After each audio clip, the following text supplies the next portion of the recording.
中国外交部发言人王文炳说道：“我们将继续在互相尊重、互利平等的基础上与俄罗斯开展贸易合作。”当被问及中方如何评价一些西方国家将俄罗斯从 SWIFT 系统中除名的决定时，王文炳强调，他们反对没有国际法依据的单边制裁。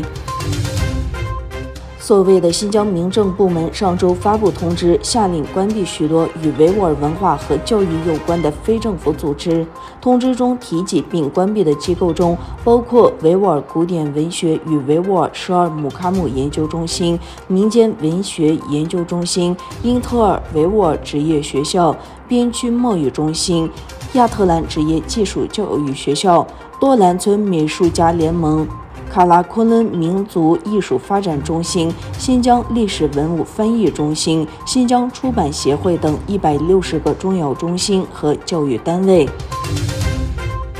中国官方媒体在积极报道乌俄冲突之际保持克制，这表明政府对表明立场持谨慎态度。与此同时，社交媒体上充斥着各种观点和虚假消息。中国网民称他为普京大帝和本世纪最优秀的战略家，他们谴责进行反抗战役的俄罗斯人，称他们被美国洗脑了。中国5位历史学家近日发表谴责俄罗斯入侵乌克兰的联署文章，呼吁和平，引发关注。不过，他们的公开信在社交媒体上很快被便封杀。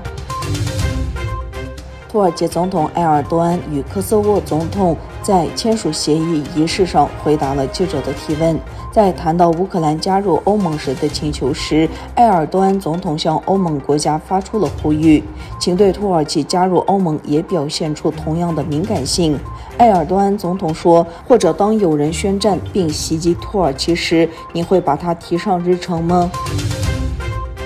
俄罗斯入侵乌克兰，国际纷纷采取各项行动。影音分享平台 YouTube 今天表示，已在欧洲封锁俄国官媒今日俄罗斯和俄罗斯微信通讯社的 YouTube 频道。同时，全球支付和信用卡巨头维萨和万事达卡公司已经采取行动，禁止多家俄罗斯金融机构使用其支付网络。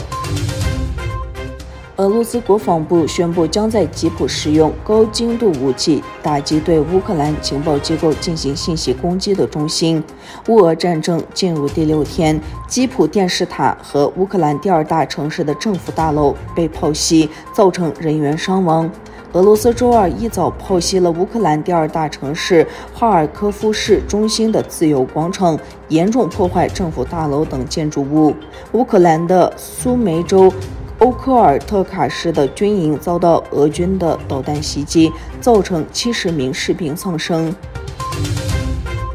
继俄罗斯声明暂停与欧洲在库鲁航天发射场的航天发射合作，召回工作人员后，欧洲航天局声明，今年9月发射与俄罗斯航天局合作的火星探测任务 ExoMars 可能性很小。